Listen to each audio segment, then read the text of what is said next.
this wine has a very big problem.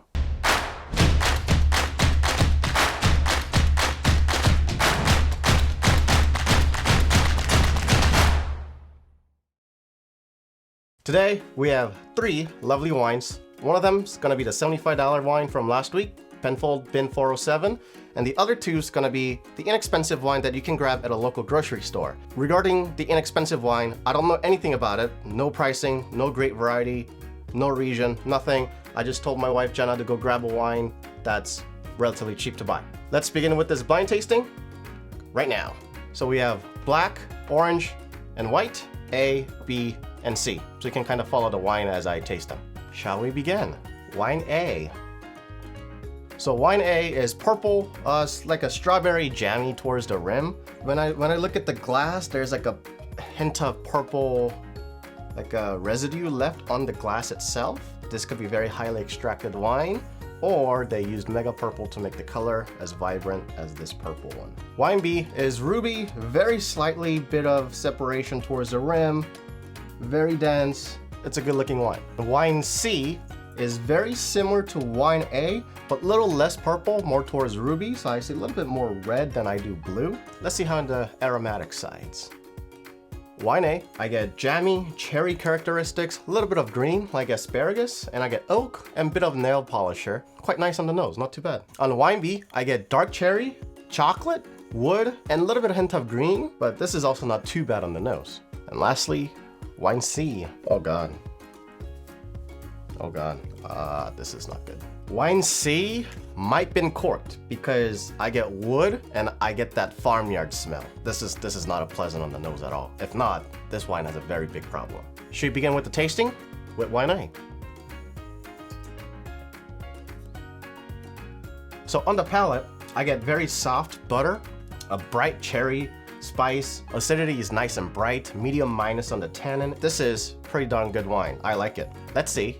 Wine B.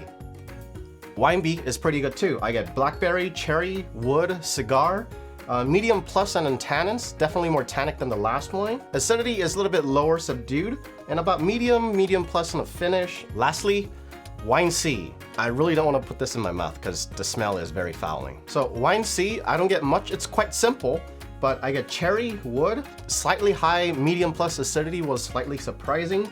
The tannins is about medium minus. So is the finish, and alcohol is about medium, 13.5%. I hate this wine on the nose, but on the palate, it's drinkable, is actually not too bad. This wine A and B is definitely much better wine. I think the wine B is Penfolds because it had most amount of complexity, structure, and out of all, most importantly, it's balanced. Because wine A, it's slightly over oaked, especially towards the finish. When I first sip on it, nice and bright cherry, but it kind of becomes all about wood. And that is very typical style that you'll find on an inexpensive wine. Not that it's bad or good, it's just a typical style I found on inexpensive wines, especially in the New World. Whereas wine B, it's more about the grape. I get a hint of wood, but it's not as prominent. It's nicely integrated in the background, but throughout the entire tasting, cherry, blackberry, spice notes, those are the complexity that I look for. Hidden within the grape, not all about the wood. Whereas wine C is a lot more simple. I only wrote down probably 3 different stuff, and it was definitely in a lower end of the spectrum in terms of price tag because of that reason. So with that said, I think wine A, if this is not Penfolds, is really well made. I am very surprised. So let's see if I got this right, shall we? I'm gonna do it in wine B. If this is not Penfolds, I'm gonna be very mad. Da-da, da-da.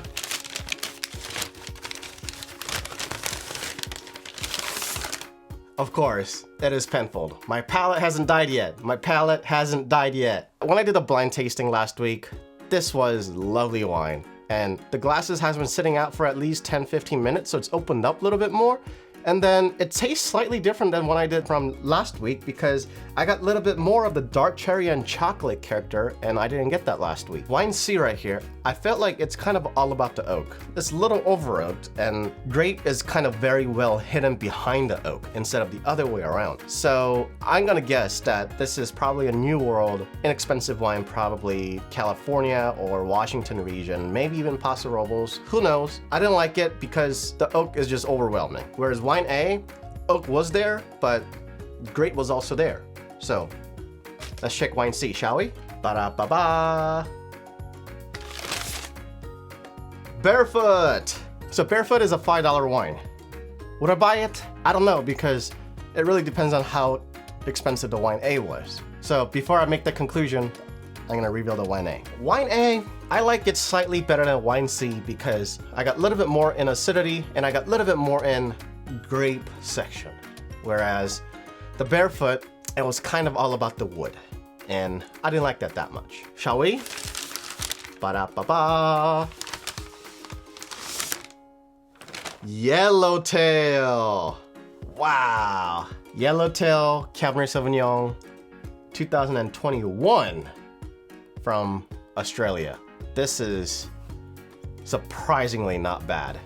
Today's tasting, I learned that even on a cheaper end of the price tag, there is a good cheap wine and an okay cheap wine.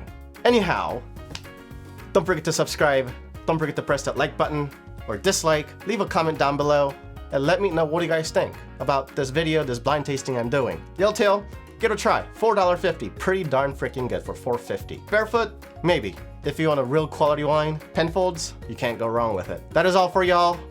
Thanks for watching, like, dislike, subscribe button, comment down below. Alrighty? Thanks, bye.